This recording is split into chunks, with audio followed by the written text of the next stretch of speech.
আমি জরুরি প্রোগ্রামে কিশোরগঞ্জ যাব, রাস্তাঘাট বেশি ভালো নয়। তো আমার এই বক্তব্যের পরেও আপনারা অনুষ্ঠান কন্টিনিউ করবেন, আপনাদের মতামত ব্যক্ত করবেন, আগামী দিনে ম্যাপিং ঠিক করবেন, প্রোগ্রামিং ঠিক করবেন। আপনাদের আন্তরিক ধন্যবাদ জানাচ্ছি।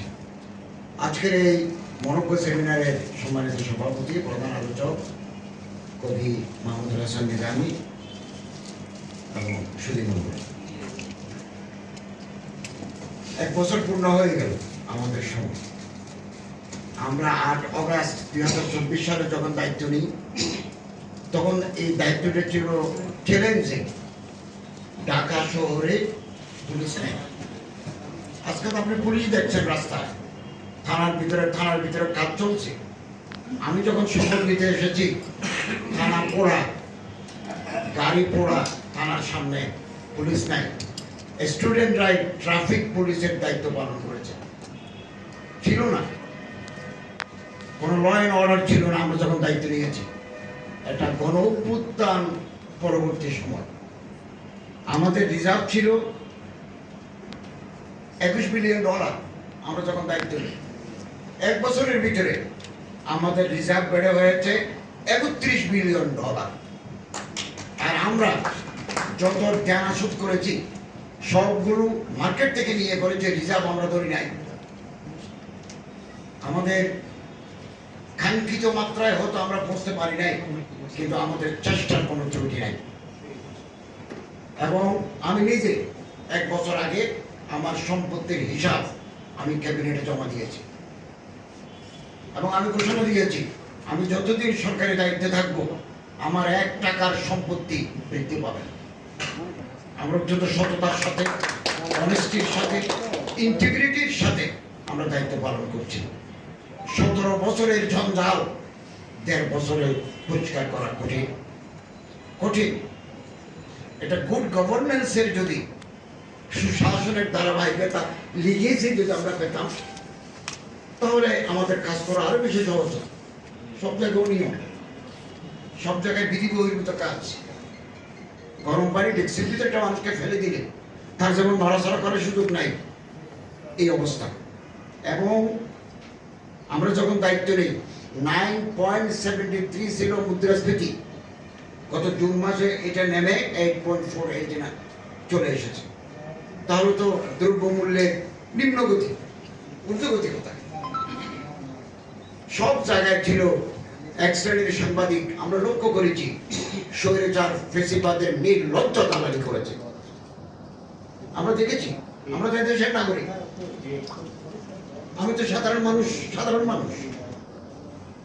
হ্যাঁ, জুলাই গণ অভ্যুত্থানের সময় যে সমস্ত সাংবাদিকরা নির্ভীক ভূমিকা পালন করেছেন জনগণের পক্ষে, আমরা তাদেরকে সেলুট জানাই, তাদেরকে শ্রদ্ধা জানাই। কিন্তু তারা দালালি করেছে, তারা ইতিহাসের রাস্তাগুলি নিক্ষিপ্ত হয়েছে। এবং জুলাই বিপ্লবে, জুলাই গণ অভ্যুত্থানে যারা শাহাদত বরণ করেছেন, যারা আহত হয়েছেন, যারা শহীদ হয়েছেন, আমরা তাদের রহিম মাগফিরাত কামনা করি। তারা জাতির জন্য একটা গুড গভর্নেন্স, একটা কল্যাণ রাষ্ট্র প্রতিষ্ঠার পথ সুগম করে দিয়েছেন যারা শহীদ হয়েছেন। এবং আমরা শহীদদের পরিবারকে সরকারের পক্ষ থেকে যতটুকু আর্থিক সহায়তা দেওয়া প্রয়োজন আমরা দিয়েছি। 6 জনের লাশ হাসপাতালে ছিল, 32 বছর একজন মহিলা সহ। আমরা 1 বছর অপেক্ষা করেছি, কেউ বাংলাদেশে তার ঠিকানা দিল না, তার নাম দিল না, কেউ এসে বললো না এটা আমার মা, এটা আমার ভাই। এবং তাদেরকে আঞ্জুমান মফিদুল ইসলামের মাধ্যমে তাদের শরীরে কোপানোর দাগ আছে। আমি কালকেও মুক্তিযুদ্ধ উপদেষ্টার সাথে কথা বলেছি যে আমরা ট্রেস করতে পারলাম না কেন। তিনি বলেছে কেউ ট্রেন করলো না।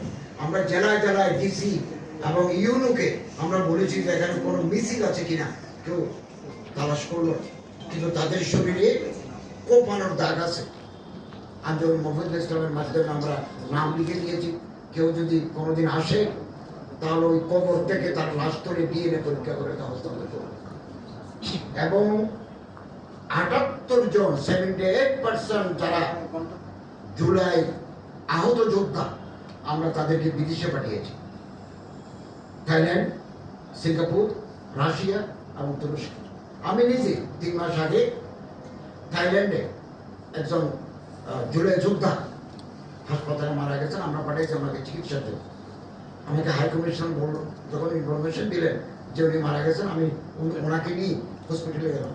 ওই হিমঘরে তাকে দেখলাম, হাফেজে কোরআন, টেইলারিংয়ের কাজ করতো, কিন্তু হাফেজ, মারা গেছে চট্টগ্রাম। তো ওনার মা গার্মেন্টস কর্মী, ওনাকে সান্ত্বনা দিলাম, ওনার বোন মেট্রিক পরীক্ষা দিয়েছি, সান্ত্বনা দিলাম। এবং আমরা সসম্মানে ঢাকা বিমানবন্দরে এনে সরকার এবং ওনার পরিবারকে আমরা হস্তান্তর করেছি। এবং এই যাব এই আহত যোদ্ধাদের চিকিৎসার জন্য গভর্নমেন্ট 97 কোটি টাকা খরচ করেছে। কোন সময় আমরা পত্রিকায় দিকে আজেবাজে নিউজ দেখি, কি করলো। We have spent 97 crore টাকা for the treatment of July warrior. July যারা যোদ্ধা আমরা তাদেরকে করেছি। আমি নিজে দেখতে গেছি, গুলির আঘাতে নাক নাই, মুখ নাই, এটা খোলা। সে আমার সাথে কথা বলতে চাচ্ছে হসপিটালে, আমরা তার হাতে টাকা দিয়েছি। এটা এনজিও থেকে নিয়ে কিছু টাকা তার হাতে দিয়েছে, 1,00,000 টাকা দিয়েছে তার হাতে, কিন্তু সে জিতবে না রে, খুব ব্যথিত।